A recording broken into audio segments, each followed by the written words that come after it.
Good afternoon. I've today left hospital after a week in which the NHS has saved my life, no question. It's hard to find words to express my debt, but before I come to that, I want to thank everyone in the entire UK for the effort and the sacrifice you have made and are making. When the sun is out and the kids are at home, when the whole natural world seems at its loveliest and the outdoors is so inviting, I can only imagine how tough it has been to follow the rules on social distancing. I thank you because so many millions and millions of people across this country have been doing the right thing.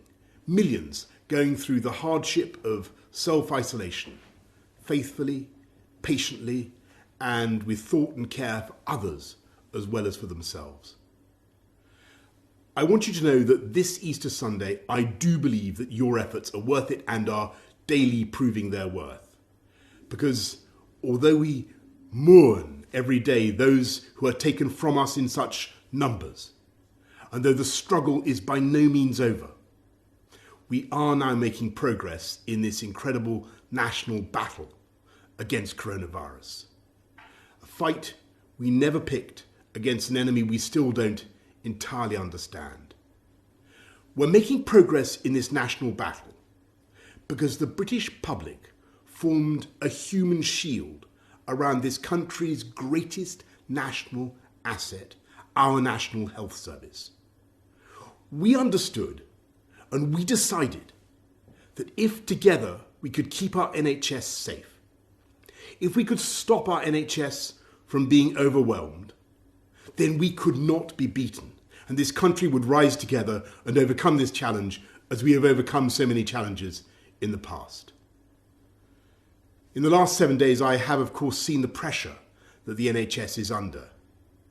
I've seen the personal courage, not just of the doctors and nurses, but of everyone, the cleaners, the cooks, the healthcare workers of every description, physios, radiographers, pharmacists, who have kept coming to work, kept putting themselves in harm's way, kept risking this deadly virus.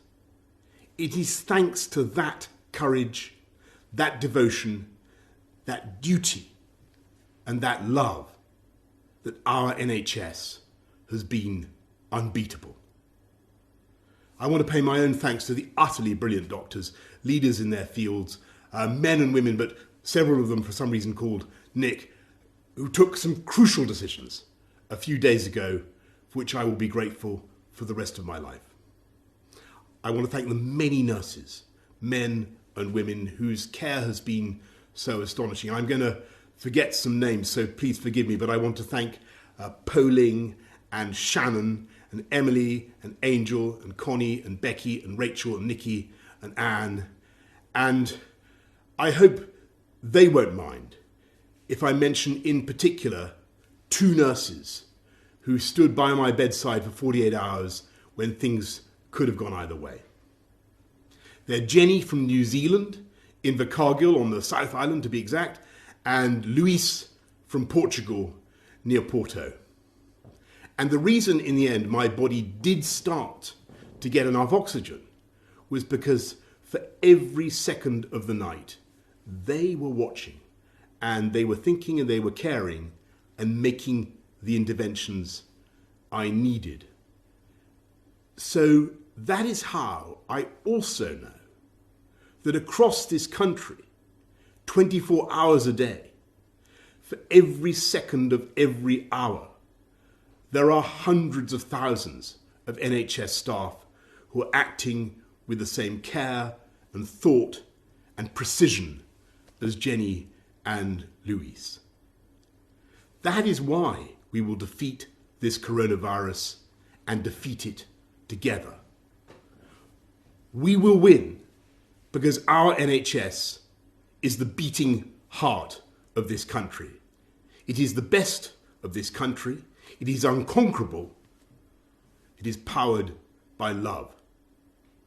So, thank you from me, from all of us, to the NHS. And let's remember to follow the rules on social distancing, stay at home, protect our NHS, and save lives. Thank you, and happy Easter.